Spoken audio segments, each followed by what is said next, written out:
আপনাদের সামনে কোরআন এবং হাদিস থেকে কিছু আলোচনা করব। এজন্য আপনারা অপ্রয়োজনে কথা না বললেই নয়, এরকম কথা তারা কোনো কথা বলবেন না, কারণ এটা হচ্ছে আলোচনার সাথে একটা সুন্নতের খেলা। যদি প্রয়োজন হয় অবশ্যই কথা বলবেন। আর কোরআন এবং হাদিসের আলোচনা যেখানে হয়, এই আলোচনা আসবে আমাদের এখানে কথার মধ্যে। সূরা আরাফের 204 নম্বর আয়াতে আল্লাহ সুবহানাহু ওয়া তাআলা বলেন, وَإِذَا قُرِئَ الْقُرْآنُ, যেখানে, যে স্থানে, যে মজলিসে, যে পরিবেশে কোরআন এবং হাদিসের আলোচনা হয়, সে জায়গায় فَإِذَا قُرِئَ الْقُرْآنُ فَاسْتَمِعُوا لَهُ وَأَنصِتُوا لَعَلَّكُمْ تُرْحَمُونَ।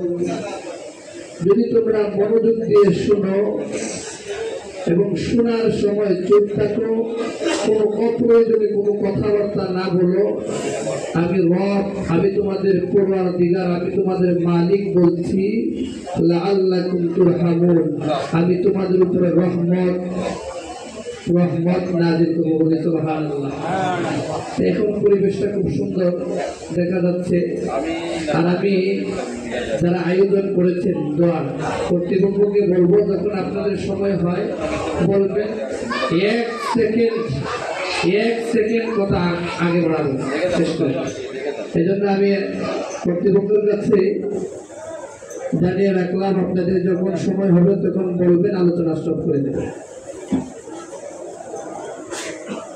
আলহামদুলিল্লাহ নাহমাদুহু ওয়া নুসাল্লি আলা রাসূলিল কারীম।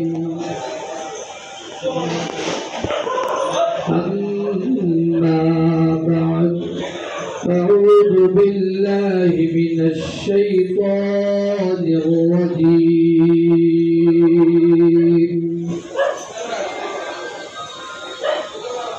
كل نفس ذائقة الموت، أنه قال النبي صلى الله عليه وسلم، أكثروا ذكر هذه اللذات الموت، إن الله وملائكته يصلون على النبي، يا أيها الذين آمنوا صلوا عليه وسلموا تسليما। প্রিয় হাজরিন, আমরা মহব্বতের সাথে দিলটা নরম করে একটু আওয়াজ করে দুরূদ ইব্রাহিম পড়ব।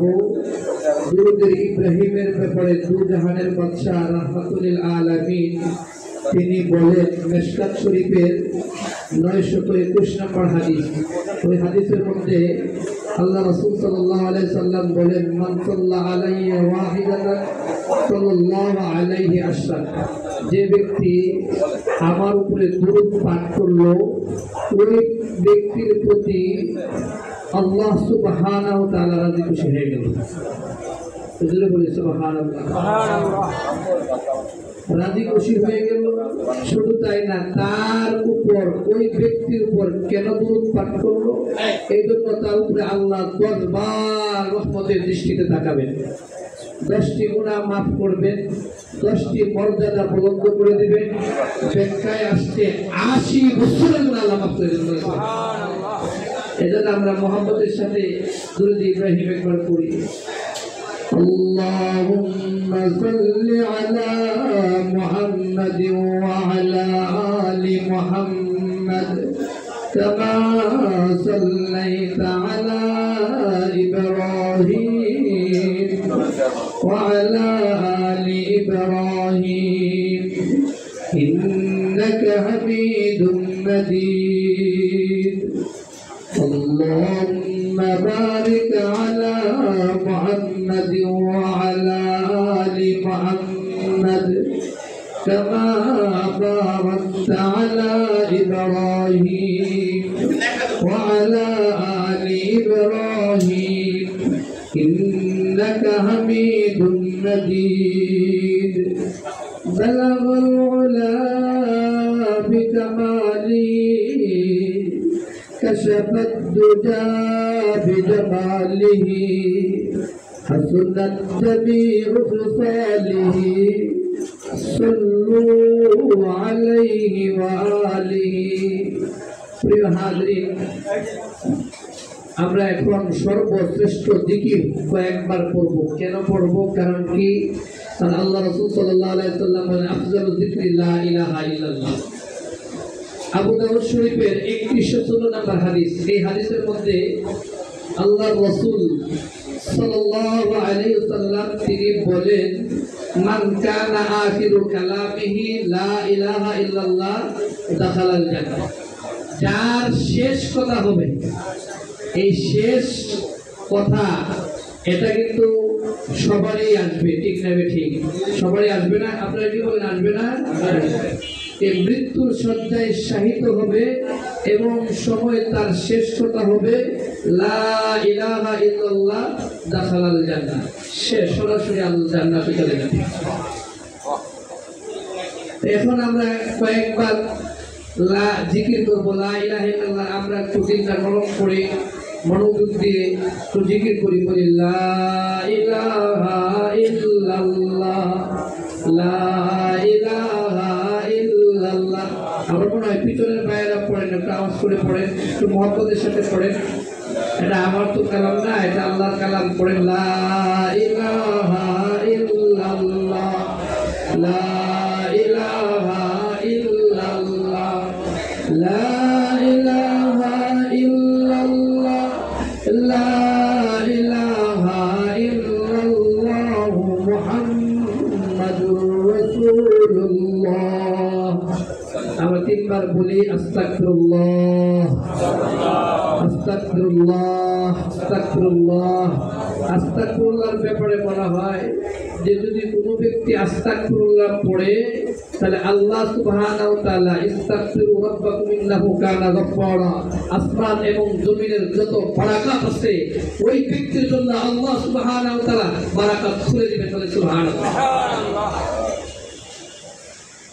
এজন্য তো আল্লাহ রাসূল সাল্লাল্লাহু আলাইহি সাল্লাম দিনে প্রত্যেক দিনে 70 বারও বেশি আস্তাগফিরুল্লাহ পড়েন আমরা কয়বার পড়ি যার কোনো গুনাহ নাই যাকে সৃষ্টি করেছেন আল্লাহ সকল নবীদের নবী হিসাবে সকল ইমামুল মুরসালিন সকল নবী রাসূলদের ইমাম হলেন আমাদের রাসূল তিনি দিনে 70 বার ইস্তেগফার পড়তেন আমরা এজন্য আবারো 3 বার পড়ি আস্তাগফিরুল্লাহ আস্তাগফিরুল্লাহ আস্তাগফিরুল্লাহ প্রিয় হাজরিন আমরা আল্লাহ সুবহানাহু ওয়া তাআলার কাছে অসংখ্য অগণিত অজস্র শুকর আদায় করি যে আল্লাহ সুবহানাহু ওয়া তাআলা আমাদেরকে বিভিন্ন প্রকারের কাজ কাম থেকে পারে করে বিভিন্ন প্রকারের মাসিয়াতের পরিবেশ থেকে পারে করে এই দোয়ার মাজলিসে গুনাহ মাফের মাজলিসে আসার তৌফিক দান করেছেন এজন্য আপনারা খুশি না বেজার এজন্য আমরা একটু আওয়াজ করে কালিমাত শুকর আদায় করি বলি আলহামদুলিল্লাহ যে ব্যক্তি আলহামদুলিল্লাহ বেশি বেশি পড়বে আল্লাহ সুবহানাহু ওয়া তাআলা তিনি বলেন আমি তো তাকে রিজিক নিয়ামত বৃদ্ধি করে দেবই কিন্তু আমাদের বড়রা মুরব্বীরা বলেন যে যদি বেশি বেশি আলহামদুলিল্লাহ বলে এই আলহামদুলিল্লাহর মধ্যে 8টা হরফ আছে ওই 8টা হরফে যদি বেশি বেশি পড়ে, তো জান্নাতের মধ্যেও 8টা দরজা আছে। তো ওই জান্নাতের 8টা দরজা তাকে ডাকতে থাকবে, এই দিক দিয়ে আসো, এই দিক দিয়ে আসো, এই দিক দিয়ে আসো। সুবহানাল্লাহ। এই যে আমরা সুবহানাল্লাহ বললাম, তো এই সুবহানাল্লাহ বলার কারণে দুইটা টুক একসাথে হইতে মেলতে যে পরিমাণ সময় লাগে, এর আগে আল্লাহ আমাদেরকে মাফ করে দিন, বলেন সুবহানাল্লাহ। তো এটা কি কোনো কুরআন হাদিস দ্বারা প্রমাণিত? হ্যাঁ, এখন প্রমাণিত। আপনারা জানবেন বুখারী শরীফের 6408 নম্বর হাদিস। ওই হাদিসের মধ্যে এখানে যে আমরা যারা আসছি, আল্লাহ সুবহানাহু ওয়া তাআলা সবাইকে মাফ করে দিবেন, এর দলিল দিচ্ছি। বুখারী শরীফের 6408 নম্বর হাদিস, আপনারা লিখে রাখবেন, গুগলে সার্চ দিবেন, খুব মিলে যাবে। ওই হাদিসের মধ্যে আবু হুরায়রা রাদিয়াল্লাহু তাআলা আনহু তিনি বলেন যে আল্লাহ রাসূল সাল্লাল্লাহু আলাইহি সাল্লাম তিনি বলেন যে আল্লাহ সুবহানাহু ওয়া তাআলার কিছু ব্রাহ্মমান ফেরেশতা রয়েছে, যে ফেরেশতাগুলো জমিনে বিচরণ করে এক একজন এক এক জায়গায় যায়। যাওয়ার পরে যখন একজনকে পায় যে কিছু আল্লাহর বান্দারা, নেক বান্দারা, মুমিন বান্দারা আল্লাহ সুবহানাহু ওয়া তাআলার জিকিররত আছে এবং কোরআনের তালিম দিচ্ছে, কোরআনের আলোচনা শুনছে, তখন ওই ফেরেশতা অন্য ফেরেশতাদেরকে রাখতে থাকে, আসো আসো আমরা পেয়ে গেছি, পেয়ে গেছি, বলেন সুবহানাল্লাহ। আসার পরে সমস্ত ফেরেশতা, রহমতের ফেরেশতারা আসে। আসার পরে ওই ফেরেশতারা কি করে, ওই রহমতের ফেরেশতারা তাদের পাখা দ্বারা, ডানা দ্বারা ঢাকতে ঢাকতে ঢাকতে প্রথম আসমান পর্যন্ত চলে যায়, বলেন সুবহানাল্লাহ। তাহলে আমরা এই হাদিস দ্বারা ধরে নিতে পারি, এখানে যারা বসছেন তাদের সবাইকে রহমতের ফেরেশতারা ঢাকতে ঢাকতে প্রথম আসমান পর্যন্ত নিয়ে গেছে। এটা না আপনারা খুশি না বেজার? জোরে বলেন সুবহানাল্লাহ, আর একটু জোরে বলেন সুবহানাল্লাহ। তখন এই ডাকতে ডাকতে যখন প্রথম আসমান পর্যন্ত চলে যায়, তখন আরব বলেন, ও আমার রহমতের ফেরেশতারা, তোমাদের কি ব্যাপার? সবাই এইভাবে পাখা দ্বারা ডাকতে ডাকতে প্রথম আসমান পর্যন্ত চলে আসছো, কারণটা কি? আল্লাহ আপনি তো সবই জানেন, আমাদের জবান থেকে আপনি শুনতে যান, আমাদের জবান থেকে আপনি শুনতে আপনি খুব ভালো লাগে, তাই না? হ্যাঁ, তো দেখেন এখানে আপনার বান্দারা, আপনার বন্ধুরা, আপনার বন্ধুরা, আমি যে বন্ধু বললাম, আপনারা বলবেন কিভাবে বললেন? তো দেখেন সূরা বাকারার 257 নম্বর আয়াতে আল্লাহ সুবহানাহু ওয়া তাআলা বলেন, আল্লাহু ওয়ালিয়ুল্লাযীনা আমানু, ঈমানদাররা হলো আমি আল্লাহর বন্ধু, বলেন সুবহানাল্লাহ। তো এই বন্ধুরা খ্রিস্টান হাউজিং মালিক সমিতির পক্ষ থেকে তারা দোয়ার আয়োজন করেছেন, এখানে কোরআন এবং হাদিসের আলোচনা শুনছে, এখানে তারা আপনার জিকির, বরত্ব, মাহাত্ম্য, গুণগান প্রকাশ করছে। এই জন্য আমরা থাকতে থাকতে প্রথম আসমান পর্যন্ত চলে আসতে, বলেন সুবহানাল্লাহ। তখন আল্লাহ সুবহানাহু ওয়া তাআলা বলেন, ও আমার রহমতের ফেরেশতারা, তারা কি আমাকে দেখছে? না, দেখে নাই। যদি আমাকে দেখতো তারা কি করতো? তারা যদি দেখতো তাহলে আপনাকে এটা যদি দেখতো তাহলে আরো এই ইস্টার্ন হাজুর মানুষের একটা মানুষও বাকি থাকতো না, সবাই এই মোনাজাতে জড়িয়ে যেত। আচ্ছা, এরা যে এখানে বসছে, এরা যে কোরআন এবং হাদিসের আলোচনা শুনছে, কি করছে, কেন, তাদের কি উদ্দেশ্য? তারা আপনার কাছে দুইটা জিনিস চাই। কয়টা জিনিস চাই? দুইটা জিনিস। কি জিনিস? আল্লাহুম্মা ইন্না নাসআলুকাল জান্নাতা ওয়া নাউযু বিকা মিনান নার। ওগো আল্লাহ, আপনার কাছে ওই বান্দারা আপনার কাছে, আমাদের কাছে জান্নাত চায় এবং জাহান্নাম থেকে বাঁচা চায়।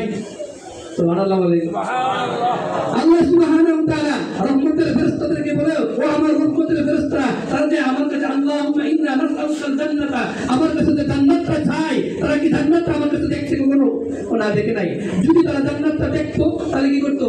তারা যদি জান্নাতটা দেখতো, তারা হুমড়ি দিয়ে দুনিয়ার যত কাজ কাম আছে সব কিছু ফেলে দিয়ে এই মজলিসে আইসা আপনার কাছে জান্নাত চাইতো, বলেন সুবহানাল্লাহ। তো আরেকটা কি চায়? আরেকটা চাইছে ওয়া নাউযু বিকা মিনান নার, আপনার জাহান্নামের আগুন থেকে পানা চাই, আপনার জাহান্নামের আগুন থেকে পানা চাই। আমরা এখানে আসছি কিসের জন্য আসছি? আল্লাহর কাছে জান্নাত চাই এবং জাহান্নাম থেকে কি চাই? পানা চাই। এর কোনো বিকল্প, এর ছাড়া কোনো উদ্দেশ্য আমার এখানে আছে না, ফুটেও না। অতএব তারা আপনার কাছে ওয়া নাউযু বিকা মিনান নার, আপনার কাছে জাহান্নামের আগুন থেকে পারা যায়। আচ্ছা জাহান্নামের আগুন, ওই আমার জাহান্নামের আগুন কি তারা দেখছে? ও না, তো দেখে নাই। যদি না দেখে তাহলে তারা কেমনে চায়? ও যদি তারা দেখতো জাহান্নামের আগুন তাহলে তারা কি করতো? ও আল্লাহ, তারা যদি জাহান্নামের আগুন দেখতো তাহলে তারা আপনার কাছে উমরি গিয়ে পড়তো, আর জাহান্নামের আগুন থেকে তারা আপনার কাছে বারবার ক্ষমা চাইতো। ও আল্লাহ সুবহানাহু ওয়া তাআলা তখন বলেন, ও আমার রহমতের ফেরেশতারা তোমরা সাক্ষী থাকো, ও আমার রহমতের ফেরেশতারা তোমরা সাক্ষী থাকো, আমি আল্লাহর কসম করে বলছি, ও ইজ্জতি ওয়া জালালি লা আযালু আগফিরু লাহুম মাস্তাগফিরুনি, যতক্ষণ তারা এখানে বসে আস্তাগফিরুল্লাহ আস্তাগফিরুল্লাহ বলবে, আমি প্রত্যেকটা মানুষকে মাফ করে দেব। সুবহানাল্লাহ। তখন রহমতের ফেরেশতারা আবার প্রশ্ন করেন, ও আমাদের রব, আপনি যে সবাইকে মাফ করে দিলেন যারা এখানে বসছে, কিছু মানুষ আসছিল আয়েশা চলে গেছে, বসে নাই, দাঁড়িয়ে দেখছে, তাকিয়ে দেখছে, ও তারাও, তাদেরকেও আমি আল্লাহর কসম করে বলছি, আমার ইজ্জতি ওয়া জালালি, আমার ইজ্জতের কসম, আমার জালালের কসম, আমি তাদের সহ মাফ করে দিলাম। সুবহানাল্লাহ। আমরা যে এখানে আসছি গুনাহ মাফের জন্য আসছি না, আল্লাহ আমাদেরকে সবাইকে মাফ করে দেন বলেন, আপনারা সবাইকে মাফ করে দেন বলেন আমিন। প্রিয় হাজরিন, আমরা এখানে একত্রিত হয়েছি আমাদের সুপরিচিত এবং আমাদের কাছে খুবই সুপরিচিত আনিসুর রহমান মন্টু ভাই দুনিয়া থেকে বিদায় নিয়ে গেছে, মৃত্যুবরণ করেছেন। তার রূহের মাগফিরাতের জন্য দোয়া মাহফিল, তাই তো? শুনেন, আমরা যে এখানে বসছি, এই যে এখান থেকে যে আমরা চলে যেতে পারবে কেউ বলতে পারবো না। এই জন্য মৃত্যু নিয়ে কয়েকটি কথা বলবো। তো দেখেন, মৃত্যু নিয়ে আল্লাহ সুবহানাহু ওয়া তাআলা বলেন, তো দেখেন কুরআনুল কারীমের মধ্যে বিধিবিধানের জন্য জীবন পরিচালিত করার জন্য, শরীয়ত মোতাবেক জীবন পরিচালিত করার জন্য আল্লাহ সুবহানাহু ওয়া তাআলা 500 আয়াত নাযিল করেছেন, এবং মৃত্যু এবং পরকালের জন্য আল্লাহ সুবহানাহু ওয়া তাআলা 1000 আয়াত নাযিল করে প্রমাণ করে দিলেন তোমরা মৃত্যুর কথা বেশি বেশি স্মরণ করো।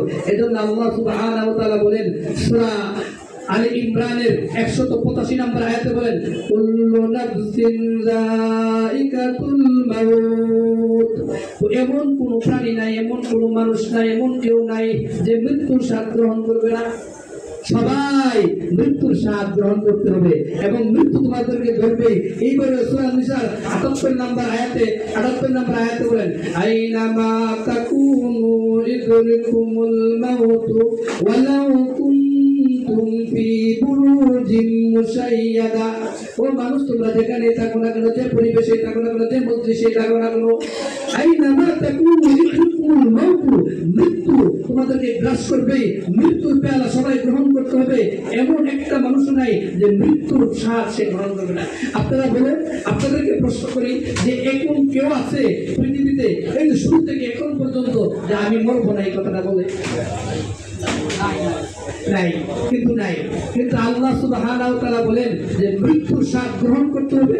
ওয়ালাউ কুনতুম ফি বুরুজিন মুশাইয়াদা, যদিও তোমরা শক্ত প্রাচীর দুর্গের মধ্যে থাকো না কেন, হেফাজতে থাকো না কেন, এবং সুরক্ষিত স্থানেও যদি তোমরা থাকো, সেখানেও আমার মৃত্যু তোমাকে পাকড়াও করবে, সেখানেও আমার মৃত্যু তোমাকে পাকড়াও করবে। সূরা আর রহমানের 23 নম্বর আয়াতে বলেন, কুল্লু মান আলাইহা ফান, ওই যে দেখতো তো চাকচিক্য, বাড়ি গাড়ি সব কিছু তোমার, আজকে তোমার যখন মৃত্যু আসবে, 1 সেকেন্ড এদিক সেদিক করবে না, 1 সেকেন্ড ঠিক যাবে, ঠিক 1 সেকেন্ড আপনাকে সময় দিবে না, 1 সেকেন্ড।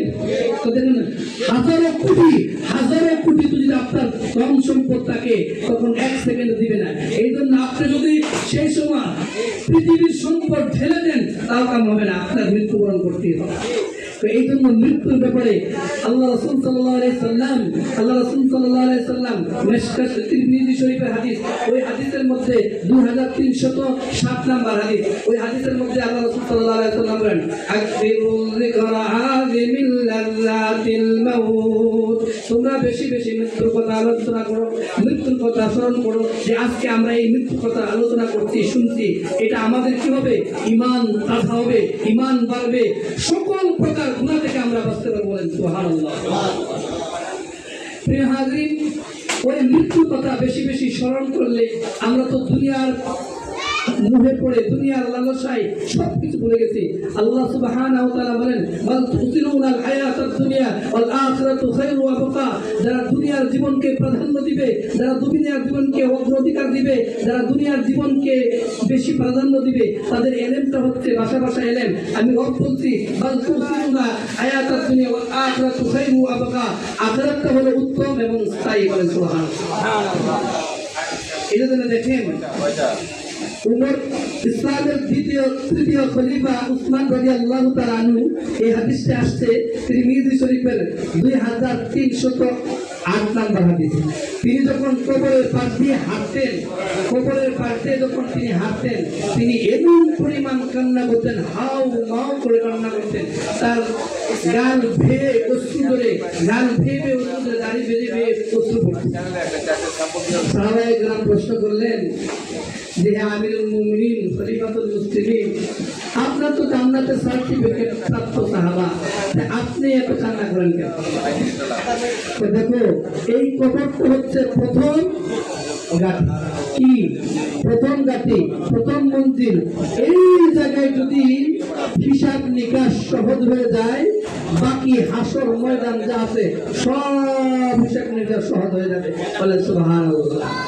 এই জন্য আমরা কবরের জন্য, কবরের মধ্যে যে আযাব হয়, এই ব্যাপারে হাদিস বলছি। বুখারী শরীফের 1372 নম্বর হাদিস। ওই হাদিসের মধ্যে আম্মা জান আয়েশা রাদিয়াল্লাহু তাআলা আনহা বলেন যে, আম্মা জান আয়েশা রাদিয়াল্লাহু তাআলা আনহা বলেন যে, এক খ্রিস্টান মহিলা সে ভিক্ষা করছে। ভিক্ষা করতে করতে করতে করতে আমার দরবার পর্যন্ত, আমার ঘর পর্যন্ত আসছে। আসার পরে এই মহিলা বলছে যে, আয়েশা, তুমি যদি আমাকে আল্লাহর হস্তে ভিক্ষা দাও, তাহলে আমি তোমার জন্য একটা দোয়া করব। তো দেখেন, সাহাবায়ে কেরাম এবং মহিলা সাহাবীরা কেমন দোয়ার জন্য কেমন পাগল ছিল। তখন তিনি ভিক্ষা দিলেন, দোয়াটা কি বলেন, আল্লাহ যেন তোমাকে কবরে আযাব লাঘব করে দেয়। সুবহানাল্লাহ বলেন। আল্লাহ যেন তোমার কবরের আযাব লাঘব করে দেয়, মাফ করে দেয়। আম্মা জান আয়েশা রাদিয়াল্লাহু তাআলা আনহা বলেন, আরে কবরের মধ্যে কি আযাব হয় নাকি? এটা তো আমি জীবনের প্রথম শুনলাম, কবরের মধ্যে যে আযাব হয়। এই জন্য তিনি পায়তারি করতেন, খাওয়া নাই, খাওয়া ছেড়ে দিতেন, পায়তারি করতেন। কখন দুজাহানের বাদশাহ রাহমাতুল আলামিন আসবে আর এই প্রশ্ন করবে, আমি আগে জানবো কবরের মধ্যে আযাব হয় কিনা। আল্লাহ যখন রাহমাতুল আলামিন হয়ে প্রবেশ করলেন, তখন আম্মা জান আয়েশা রাদিয়াল্লাহু তাআলা আনহা বললেন, ওগো আল্লাহর রাসূল, আপনি আমাকে আগে এই কথাটা বলুন যে কবরের মধ্যে কি আযাব হয় কিনা। আল্লাহ রাসূল বললেন, আযাবুল কবর হাক্কুন। এখন একদল বাড়িছে, কবরের মধ্যে আযাব হয় না। ঠিক না? ঠিক। আরে বেটা, তুমি কি এই বুখারী শরীফের 1372 নম্বর হাদিসে দেখো নাই? বুখারী শরীফের 1377 নম্বর হাদিসে দেখো নাই? এবং বুখারী শরীফের 218 নম্বর হাদিসে দেখো নাই? এখানে কবরে আযাব হবে যে কিভাবে সবকিছু বলা আছে। এই জন্য যার তার কথা শোনা যাবে না। তবে আযাবুল কবরি হাক্কুন। আল্লাহ রাসূল বললেন, আরে আমার ঘরের বিবি তো কবরের আযাব সম্পর্কে জানে না, কবরের আযাব যে হবে এটাও জানে না। তখন আল্লাহ রাসূল সাল্লাল্লাহু আলাইহি সাল্লাম প্রত্যেক নামাজে শেষ বৈঠকে এই দোয়া পড়ে সালাম ফিরাইতেন আর বলতেন কেন করতেন? যেন আমার এই গুনাহগার উম্মত, যেন এই গুনাহগার উম্মত কবরের আযাবটা ভুলে না যায়। এই হাদিসটা হচ্ছে বুখারী শরীফের 1377 নম্বর হাদিস। এই দোয়াটা হচ্ছে, সবাই শিখে নেবেন, আল্লাহুম্মা ইন্নী আউযু বিকা মিন আযাবিল কবরি ওয়া মিন আযাবিন নার ওয়া মিন ফিতনাতিল মাহইয়া ওয়াল মামাত ওয়া মিন ফিতনাতিল মাসীহিদ দাজ্জাল। এই দোয়াটা শিখতে পারবেন না? আমি বলে দিলাম 1377 নম্বর হাদিস, এটা মনে রাখবে। তাহলে এই কবরের মধ্যে আযাব হয়। তো এখন মুহতারাম হাজরিন, একটা মানুষ যখন মৃত্যুবরণ করে, তাহলে তার দুনিয়ার যত আমল আছে সমস্ত আমল বন্ধ হয়ে যায়। এই ব্যাপারে হাদিস